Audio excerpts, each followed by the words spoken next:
तो आज हम देखेंगे सीटेट पहली बार जो दे रहे हैं तो ये गलती मत करना जो मैंने की थी। अमूमन जो लोग पहली बार सीटेट दे रहे होते हैं उनसे ये गलतियाँ हो ही जाती हैं। सीटेट देते समय कौन कौन सी गलतियाँ हैं जो पहली बार देते समय हर कैंडिडेट करता है, क्योंकि हमें प्रॉपर गाइडेंस नहीं मिल पाती है, जिससे हम कंटेंट तो बहुत पढ़ते हैं लेकिन फिर भी हमारा एग्ज़ाम 1-2 नंबर से या 3-4 नंबर से रह ही जाता है ना। फिर हम कहते हैं कि हमने तैयारी तो बहुत की थी और हमने मेहनत भी बहुत की थी लेकिन हमारा एग्ज़ाम नहीं निकला, है ना।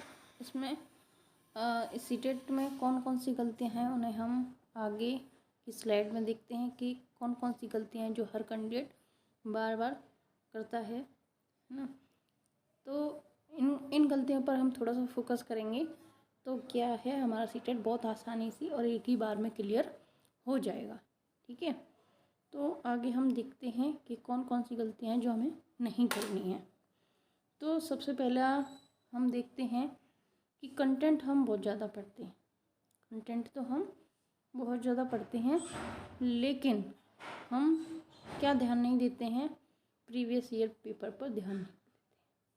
प्रीवियस ईयर पेपर सॉल्व नहीं कर पाते हम और कंटेंट बहुत ज़्यादा पढ़ते जाते हैं और कंटेंट तो पढ़ते हैं उसको रिवाइज नहीं करते हैं, प्रीवियस ईयर पेपर सॉल्व नहीं करते हैं, क्योंकि प्रीवियस ईयर से ही ये पता चलता है कि क्वेश्चंस का लेवल क्या आता है ना। पेपर में क्वेश्चन पूछे कैसे जाते हैं, लैंग्वेज कैसी आती है, ये हमें प्रीवियस ईयर पेपर से ही पता चलता है। एक और होता है कि हम बहुत सारी भटकाव होता है शुरुआत में, तो हम बहुत सारी बुक्स पढ़ते हैं, इधर उधर की तमाम सारी बुक्स पढ़ते हैं, नोट्स पढ़ते हैं, सब कुछ पढ़ते हैं लेकिन एनसीईआरटी बुक्स को फॉलो नहीं कर पाते हैं। तो एनसीईआरटी बुक नहीं पढ़ते हैं, ये सबसे बड़ी हम गलती करते हैं। तो हमें क्या करना है, एनसीईआरटी बुक पढ़नी है, प्रीवियस ईयर पेपर सॉल्व करने हैं, कंटेंट को बार बार रिवाइज करना है, ज़्यादा कंटेंट नहीं पढ़ना है, शॉर्ट एंड स्वीट पढ़ना है। पेपर सॉल्व करते समय एलिमिनेशन मेथड नहीं अपनाना। एलिमिनेशन मेथड जैसे 4 ऑप्शन दे रखे हैं तो उनमें से 3 गलत करके हम एक सही आंसर पर पहुंच सकते हैं। 3 गलत ही होंगे, उसमें से चौथा ही सही होगा, है ना। कोई एक ही सही होगा, तो हमें वो 3 जो गलत हैं वो हटाने हैं पहले, तो इससे हम बहुत सही आंसर पर पहुंच पाएंगे, है ना। तो हम सही आंसर पर आसानी से पहुंच सकते हैं। तो हमें देखो किन किन बातों का ध्यान रखना है कि हमें कंटेंट सीमित पढ़ना है, प्रीवियस ईयर पेपर सॉल्व करने हैं, एनसीईआरटी बुक पढ़नी है ना। पेपर सॉल्व करते समय एलिमिनेशन मेथड यूज़ करना है। इसे हम प्रैक्टिस के दौरान यूज़ करेंगे तो हम पेपर में भी यूज़ कर पाएंगे। ठीक है, मैं इसके लिए अलग से वीडियो भी बना दूँगी, जिससे, है ना। और जो गलतियाँ हैं वो हम करते हैं, जैसे भाषा फर्स्ट और सेकंड में हम व्याकरण बहुत पढ़ते हैं, तो इसमें व्याकरण ज़्यादा पूछी नहीं जाती है।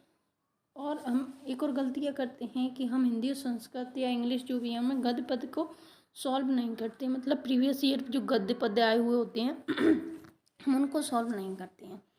तो ये बहुत बड़ा कारण होता है कि हमारे नंबर कम रह जाते हैं, है ना। अगर हम उनको सॉल्व करें तो जिससे क्या है, हमारा एक आइडिया लग जाता है कि पेपर में गद्य और पद्य में कैसे सवाल पूछे जाते हैं। इनमें व्याकरण नहीं आती है, इतनी ज़्यादा व्याकरण नहीं आती है, कुछ सवाल आते हैं व्याकरण के जिसको आप नहीं भी पढ़ेंगे व्याकरण तो आराम से आप कर सकते हैं, क्योंकि आपने 11-12 तक खूब व्याकरण पढ़ी होगी और जो ग्रेजुएशन किया उसमें खूब व्याकरण पढ़ी होगी, तो आप उसे आसानी से कर सकते हैं, है ना। लेकिन आपको प्रीवियस ईयर गद्य पद्य और जो भी ऐसे इंग्लिश में वो सॉल्व करना है आपको, है ना। तो भाषा फर्स्ट और सेकंड में व्याकरण नहीं पढ़नी है। ठीक है, जो गलती करते हैं वो गलतियाँ लिखी गई हैं। फर्स्ट और सेकंड में व्याकरण पढ़ना, यानी ये हमारी गलती होती है। हिंदी और संस्कृत 5 साल के गद्य पद्य सॉल्व नहीं करना, ये हमारी गलती होती है। तो हमें सॉल्व करने का गद्य और पद्य पुराने साल के। पेडागोजी क्वेश्चन सॉल्व नहीं करना। पेडागोजी हम पढ़ तो लेते हैं लेकिन इसके क्वेश्चन सॉल्व करने करते हैं, जिससे हमारे आइडिया नहीं लग पाता है कि इसमें पेडागोजी के क्वेश्चन पूछे कैसे जाते हैं और इसमें भाषा क्या आती है, इसमें क्या करना होता है, क्या नहीं करना होता। तो पेडागोजी में जो भी क्वेश्चन पूछे जाते हैं उसमें ज़्यादातर क्या होता है कि बच्चे को एक्टिव रखना होता है ना। बच्चों को किसी तरह की क्या नहीं होनी चाहिए, किसी तरह की परेशानी नहीं होनी चाहिए, है ना। और बच्चे को हमेशा एक्टिव रखना है, सक्रिय रखना है बच्चे को।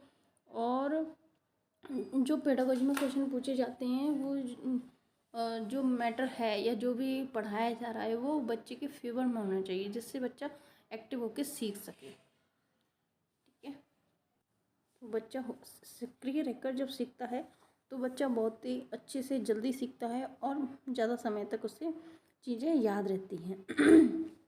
करके सीखने के सिद्धांत पर आधारित होते हैं ज़्यादातर जो सवाल होते हैं, है ना। तो बच्चे को एक्टिव रखना होता है पेडागोजी के अंदर। जो भी सवाल हैं उसमें बच्चे को अगर कोई दंड दिया जाता है या बच्चे को कोई परेशानी होती है तो वो कुछ आंसर जो होता है हमेशा गलत माना जाता है ना। इसमें दंड दिया जाए, है ना, बच्चे के फेवर में बात नहीं हो रही हो तो वो आंसर हमेशा गलत माना जाता है। और जिसमें बच्चे के फेवर की बात होती है, बच्चे को सक्रिय रखा जा रहा है, वो आंसर हमेशा सही माना जाता है। तो आज हमने देख लिया कि कौन कौन सी गलतियां हैं जो पहली बार सीटेट देते समय हर कैंडिडेट करता है, जिससे उसका सीटेट नहीं निकल पाता या कम नंबर आते हैं, है ना। और अगर आपको ऐसी और वीडियो चाहिए ना गाइडेंस वाली, तो आप कमेंट में ज़रूर बताएं, है ना। तो हमने बहुत सारी गलतियां देख ली, है ना। सबसे पहले कंटेंट ज़्यादा पढ़ते हैं हम लोग, लेकिन प्रीवियस ईयर पेपर्स पर ध्यान नहीं देते हैं।